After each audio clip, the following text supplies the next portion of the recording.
Bonjour, c'est Cryptolis, bienvenue dans la quotidienne, notre rendez-vous de 8h du lundi au vendredi pour analyser les news crypto, le marché et bien évidemment le Bitcoin.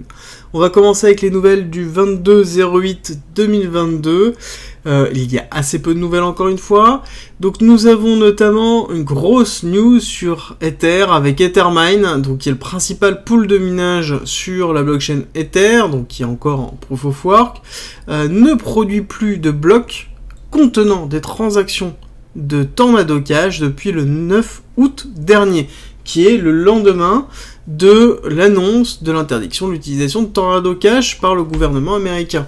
Donc c'est très intéressant de voir ça, et savoir que Ethermine n'est pas basé aux États-Unis et donc ne dépend pas de la loi américaine, et on se retrouve dans une notion, en tout cas un questionnement sur la notion de décentralisation. Quel est l'intérêt d'un réseau décentralisé dans lequel on va avoir des mineurs, donc, pour rappel, Ethermine représente 30% du minage, peuvent justement décider de ne plus traiter des blocs comme Tornado Cash.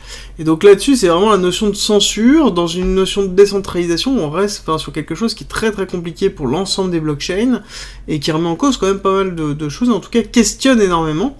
Et là-dessus, ça pourrait expliquer aussi la réaction qu'a pu avoir Vitalik en disant qu'il faudrait mettre en place un système de burning pour ceux qui décident de suivre les sanctions de censure au niveau du réseau en lui-même.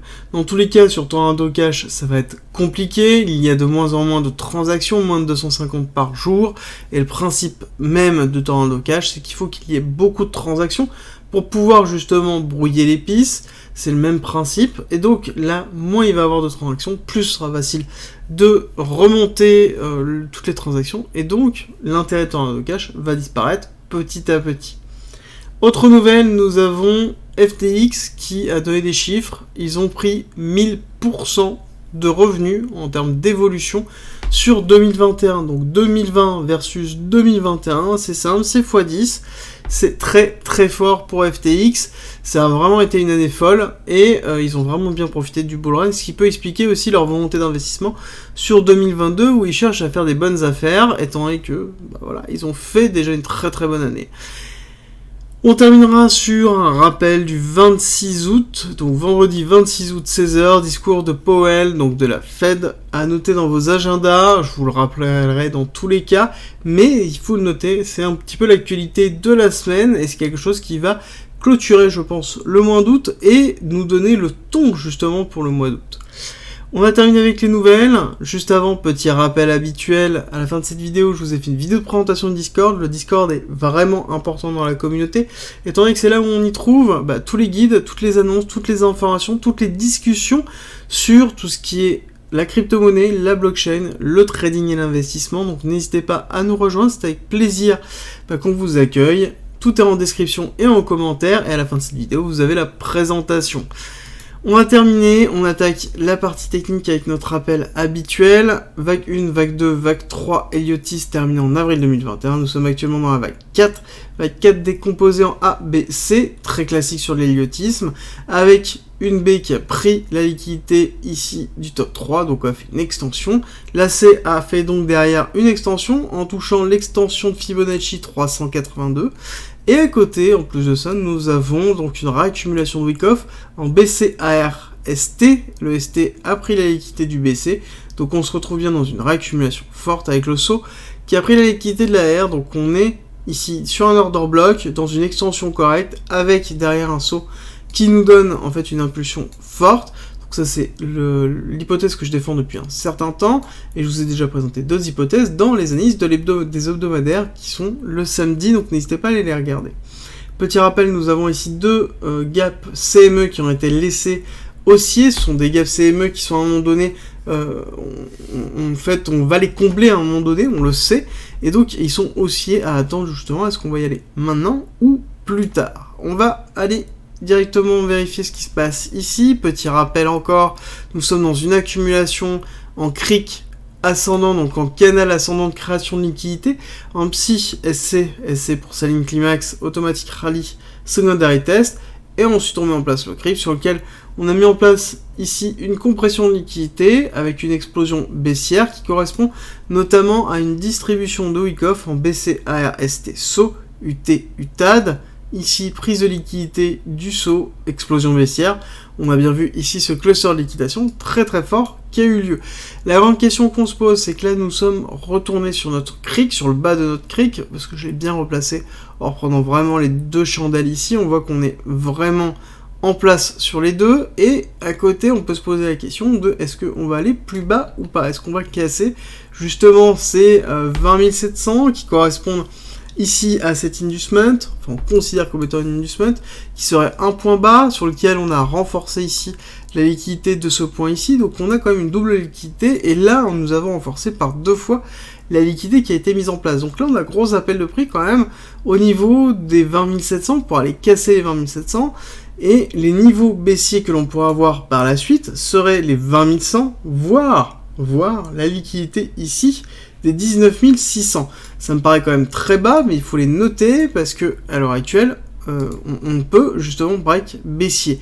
Il faut vraiment le garder en tête, même si c'est pas forcément ce que j'ai en tête le plus. À savoir pourquoi je vous parle des 20 000, parce que notamment nous avons le 786, d'accord. Donc là on a quand même un gros appel de prix, on a une grosse concordance sur, en tout cas, une impulsion baissière qui pourrait nous amener sur un point de retracement haussier, ce qui correspondrait ici à ce que l'on a vu dans le break of structure qui s'est effectué ici, sur lequel on a eu une accélération haussière. On a cassé le premier cric qui avait été mis en place, donc on a récupéré toute la liquidité ici. Pourquoi pas ici renforcer justement cette liquidité en rappuyant encore 1 ou 2 fois avant de break baissier et repartir à la hausse pour aller retravailler une autre zone qui pour moi correspondrait, hop, ici à 23 400 qui est un order block, qui correspond aussi à un retracement à vue de nez, je dirais le 618. Voilà, 618, donc sur lequel on aurait un appel de prix, et pareil, je pense que même si on descend plus bas, voilà, le 618 est toujours dedans, donc ça correspondrait, on aurait toujours une concordance au niveau des événements, donc sur lequel on pourrait avoir un retracement ici pour avoir une continuité baissière. Alors certaines personnes vont voir ici vague 1, vague 2, vague 3, 4, 5, Eliotis, retracement A, B, C pour une continuité baissière. Bon, pour moi, je suis pas encore très fan de cette hypothèse-là. Je trouve que les ratios sont un peu aléatoires. Donc, pour l'instant, on ne la garde pas. Je vais la revoir un petit peu plus tard. Je vais prendre un petit peu de temps pour essayer de vous voir si, justement, elle a un intérêt ou pas de vous la présenter. Pour l'instant, c'est pas le cas. Alors, on va aller rapidement voir ce qui s'est passé ici. On voit que on a bien eu ici, vraiment... Hop, on va agrandir... mais vraiment une bougie de liquidation. Là, on a une énorme bougie de liquidation qui a été ravalée, qui correspond à la prise de liquidité ici, et les clusters de liquidation qui ont été effectués. À côté, ici, nous avons un setup qui est un petit peu particulier, parce que nous avons la mise en place d'une accumulation en PSI, SC, STB, donc là, on a pris la liquidité. Là, on a fait un break of structure mineur, qui s'est effectué ici, sur lequel on ne l'a pas validé, on a juste pris la liquidité, en fait, ici du psy, on n'a pas fait de break of structure. On aurait dû casser et reprendre par-dessus pour se dire que on était en reprise, mais là on pourrait avoir un BCARST SO. Bon, c'est un peu faiblard pour l'instant, c'est un peu faiblard comme distribution, mais on pourrait avoir une accumulation, une distribution, une redistribution, et justement c'est pour ça que je vous parle des tendances baissières pour aller chercher cette redistribution, les 20 000, d'accord. Donc là ce serait une petite redistribution pour aller chercher les 20 000, ici retester cette zone là avant de pouvoir potentiellement repartir à la hausse. Pour moi, pourquoi je vous dis repartir à la hausse? Parce que plusieurs choses. Comme je vous le dis depuis un certain temps, le marché est en train de shifter. Ça veut dire quoi? Ça veut dire que la liquidité qui se trouvait en bas par les clusters de liquidation est en train de disparaître. Et vraiment en train de disparaître. Maintenant, il ne reste plus que 20% des liquidités qui se trouvent dans cette zone-là, qui se répartit entre 14 et... globalement c'est inducement, donc 20 500. Ça reste quand même très très faible, à savoir que dans les parties ici, nous avons très très peu de liquidité. Le reste de la liquidité se trouve globalement, le plus intéressant au niveau de la liquidité se trouve en dessous des 19 000 jusqu'aux 17 000, d'accord. Donc globalement, dans ce petit carré-là, enfin voilà, c'est vraiment ici. Et à contrario, nous avons beaucoup d'ordres qui sont dans l'order book en achat, qui se situe donc quelque chose qui est assez dense au niveau du deep of market, sur lequel on aura un cours baissier qui aura du mal à progresser. Donc on a assez peu de liquidité pour nous entraîner vers le bas, et d'incentives aussi pour aller plus bas, et à côté nous avons un order book qui est quand même majoritairement plein pour de l'achat, donc du coup les gens attendent majoritairement que ça casse baissier pour aller acheter à 17 000, ceux qui ont loupé notamment le SC qui se trouve ici. Donc est-ce qu'on aura tendance à aller chercher justement cette partie baissière, parce que les gens sont quand même baissiers et attendent justement pour acheter ici dans cette zone-là? Est-ce qu'on ira leur faire plaisir et aller chercher ici? Bah, sur le long terme, j'ai tendance à vous dire non. C'est pour ça que pour moi, les 20 000 me semblent quand même une zone de résistance si on break baissier très très fort, sur lequel on va avoir assez peu de liquidité ensuite dans cette zone-là. Il faudra aller vraiment très très bas et on a beaucoup d'ordre. Là, on n'a pas forcément d'order flow qui nous dirait qu'on va aller dessus. Surtout, là, on voit qu'on a un petit... au niveau du RSI, on a une petite mise en place sur lequel on peut se dire qu'on va être bearish un petit peu, donc là, pour aller chercher un petit peu plus bas, mais on est quand même très très loin de ce qu'on a pu voir dans un crack baissier, sur lequel là on voit qu'on a une forme de résistance qui est en train de se mettre en place. Là on a un cluster de liquidation, on a plus trop de liquidation, donc il faudrait retravailler des longues, donc refaire une incentive aux longues pour pouvoir créer de la liquidité baissière, et donc après pouvoir liquider ça, à savoir qu'on a énormément de liquidité qui se trouve au-dessus des 24. Au-dessus des 24, on a énormément, et c'est pour ça que je vous ai mis notamment ce cluster de liquidité qui se trouve ici, qui est très très fort, sur lequel on pourra avoir une accélération haussière forte, avec une grosse mèche qui serait ravalée par la suite, et voire même, pourquoi pas, une accélération haussière qui irait chercher toujours cette target, hein. Elle est toujours là, elle est toujours présente, je la garde, parce que je pense qu'elle est très importante, les 26 700, sur lequel à un moment donné, on va aller taper dedans, je pense que ça devrait normalement pas trop tarder. On va faire un tour sur l'order flow. Pour l'order flow, c'est assez simple, on est toujours dans cette confirmation ici d'une prise de profit énorme, en tout cas une diminution des longues énorme sur les top traders, alors que sur la totalité des comptes, on est toujours sur une progression des achats globalement, donc beaucoup de personnes sont en train d'acheter en longue ici, mais avec très peu de levier. On le voit bien au niveau des leviers, c'est quelque chose qui est assez léger, à savoir qu'on a très peu de clusters de liquidation longue, donc majoritairement les leviers actuellement se trouvent en short dans les 24 000, et globalement ici sur les top traders, si on continue à baisser, on va avoir potentiellement un retour dans les 50, une forme d'équilibre. Si ici on continue à monter, je pense qu'il y aura très fortement une accélération haussière, comme je vous ai dit, pour aller chercher notamment un order block avant de pouvoir soit break baissier, récupérer tous les longs et ensuite repartir à la hausse. Mais là pour moi, dans tous les cas, si on a un petit break baissier, ce sera un petit break baissier et on va aller chercher un petit peu plus haut. Alors, au niveau du Nasdaq, on va voir un petit peu ce qui est en train de se passer. On a bien été rejeté donc sur le 618, alors on va remettre parce que je l'ai retiré, mais 618 de ce mouvement-là, hop, on voit bien qu'on a bien été rejeté par le 618 de ce mouvement-là. On est en train d'aller retravailler ici les 0,5 pour le 13 140. On est en train ici de travailler le 0,5 à 13 250. Donc là, on est vraiment dans les deux zones, sur lesquelles on pourra avoir un rebond pour aller retester ce 618. Si on casse, on pourrait aller jusqu'au 14 000, donc le 0,5. Donc là, on est vraiment en train de travailler cette zone-là, sur laquelle on a récupéré, pour rappel, la liquidité. Là, on a vraiment récupéré la liquidité. On est ici sur une validation avec un break of structure d'une potentielle accumulation, sur lequel on irait chercher un retest dans la zone des 12 000. Donc là-dessus, est-ce qu'on va aller rebreak haussier avant pour aller chercher des zones beaucoup plus fortes, notamment la liquidité qui se trouve là, et aller chercher ici le 786, la liquidité, plus une extension avec une mèche au 14 500 pour le 618, avant de faire le retracement. Moi, ça me paraît quand même un gros appel de prix dans cette zone-là, donc ça me paraîtrait logique d'aller chercher. D'ailleurs, on va se mettre une petite box dans cette zone-là, parce que je pense que c'est très important. Tac, on va se mettre ça comme ça. Et voilà, et on va attendre globalement ce que le prix va faire, mais on voit qu'on est allé chercher un petit peu toutes les zones qu'on s'était données. Là, on va avoir, je pense, une forme de travail pour clôturer notamment le mois d'août. On n'oublie pas qu'on est dans une fin de mois.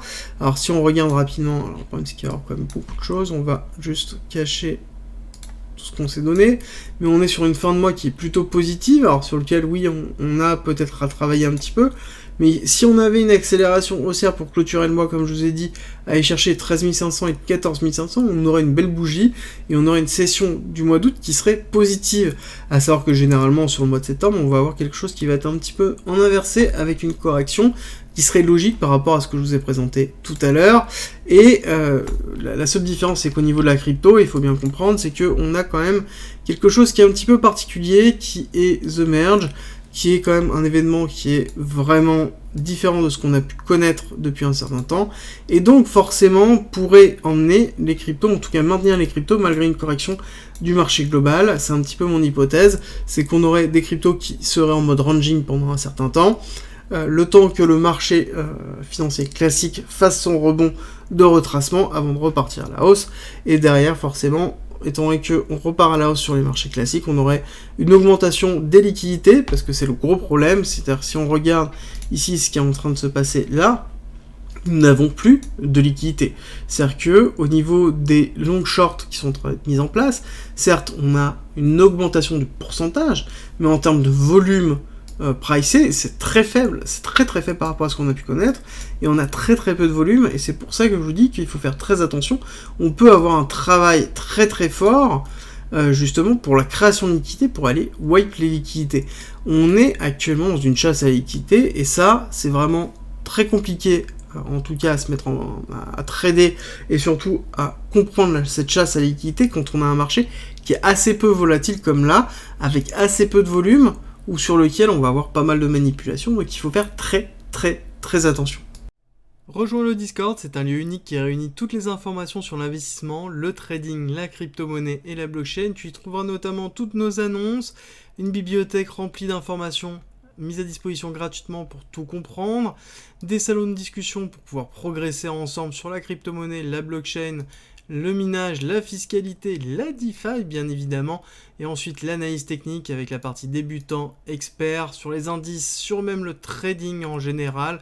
Ensuite tu as la partie communautaire avec nos signaux bien évidemment, et ensuite les services communautaires, donc de la communauté à la communauté, ainsi que les annonces de recrutement et des salons de discussion pour discuter de chacun des coins, de tes coins préférés. Ensuite, en étant membre du Discord, tu as accès à cryptolis.fr avec plein de guides écrits mis à disposition gratuitement, ainsi qu'un ensemble de vidéos mises à disposition gratuitement, sur lequel tu vas y retrouver plein d'informations pour pouvoir te former notamment sur la psychologie, la DeFi, l'investissement, le trading, l'analyse technique bien évidemment, ainsi que les futurs, la gestion des futurs, construire sa propre stratégie, comprendre la technologie de la blockchain et encore avoir accès aux lives, tout simplement rediffusés, qui sont sur le Discord où on traite justement de sujets d'actualité et on discute ensemble et on va plus loin. D'ailleurs, si tu veux aller plus loin, le premium est à disposition et n'hésite pas à nous rejoindre sur le Discord et à poser des questions dessus, tu auras toutes les informations.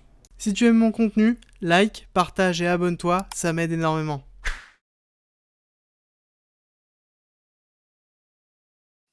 Merci d'être resté avec moi jusqu'au bout, abonne-toi, partage si t'as aimé et rejoins-nous sur Discord, c'est avec plaisir qu'on t'accueillera et à très vite.